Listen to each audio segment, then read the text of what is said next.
Assalamualaikum warahmatullahi wabarakatuh. Saya Rofida Sadia dengan NIM 211105020051 dari kelas Ekonomi Syariah 2. Di sini saya akan memberikan tanggapan mengenai materi yang sudah dijelaskan oleh Bapak Dr. Abdul Wadud Nafis LC.MEI mengenai konsep dasar ekonomi Islam. Dasar ekonomi Islam. Ilmu ekonomi adalah sebuah cabang ilmu yang membahas dan mempelajari tentang perilaku manusia dalam memenuhi kebutuhan dan memuaskannya. Kebutuhan yang dimaksud dapat berupa sandang, makan, pangan, dan lain sebagainya.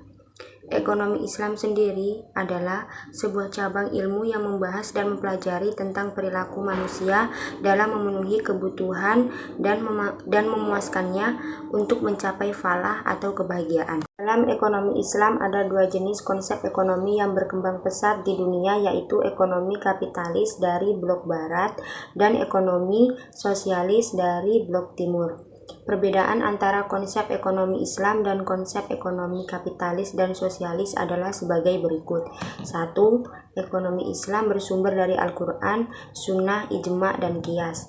Sedangkan kapitalis dan sosialis bersumber dari pemikiran dan pengalaman manusia. 2. Ekonomi Islam, persaingan pasar dalam ekonomi Islam diatur atau dikontrol oleh syariat Islam. Sedangkan kapitalis, persaingan usaha terjadi secara bebas dan akhirnya melahirkan monopoli.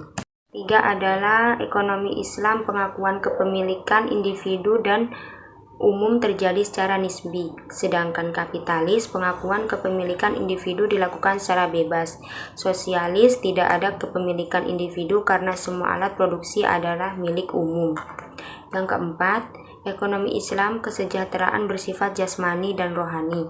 Kapitalis sendiri bersifat jasmani belaka dan sosialis sendiri bersifat jasmani belaka.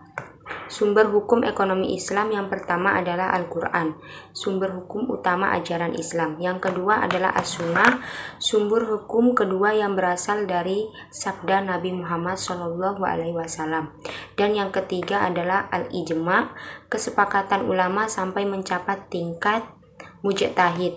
Dan yang keempat adalah Al-Qiyas, menyamakan sesuatu yang tidak ada dalilnya kepada masalah yang ada dalilnya dalam Al-Quran, Sunnah, dan Ijma. Dasar-dasar ekonomi Islam yang pertama tauhid, yaitu meyakini keesaan Allah Subhanahu wa taala. Yang kedua as-sidiku dan amanah, yang berarti kejujuran dan tanggung jawab. Yang ketiga mengakui hak milik adalah individu dan umum. Dan yang keempat adalah al-adalah atau keadilan. Kelima at-tawazud atau keseimbangan, dan yang keenam adalah al-ta'awun atau tolong menolong. Prinsip ekonomi Islam pertama, masyir atau transaksi yang tidak pasti dan bersifat untung-untungan. Yang kedua, gharar, transaksi yang objeknya tidak jelas sehingga menimbulkan keraguan dan transaksi lainnya. Yang ketiga adalah riba, transaksi yang mengharuskan adanya tambahan dalam pembayaran atau pengembalian uang. Ini adalah karakteristik ekonomi Islam. 1. Ekonomi yang terikat dengan akidah, syariah, dan akhlak. 2. Harta kepunyaan Allah dan manusia sebagai khalifah di bumi. 3. Larangan atau maghrib. 4. Keadilan dan keseimbangan dalam melindungi hak. 5. Keseimbangan antara kerohanian dan kebendaan. Yang keenam, bimbingan konsumsi. Yang ketujuh, petunjuk investasi. Dan yang ke-8 adalah zakat. Sekian tanggapan dari saya. Apabila ada kekurangan mohon dimaafkan. Wassalamualaikum warahmatullahi wabarakatuh.